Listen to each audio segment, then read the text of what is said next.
Turning off audio guidance on your Horion Smart TV can be quick and easy.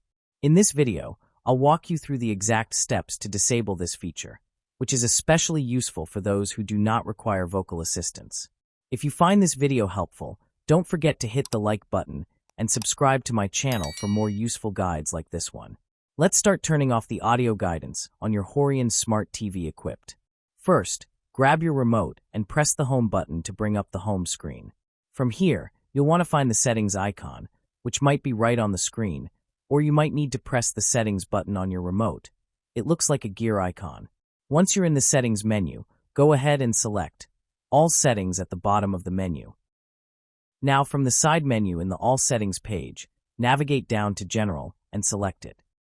Inside the General settings, look for the Accessibility option and click on it.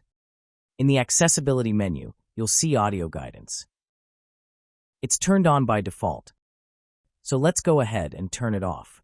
Simply select it and toggle the option to off.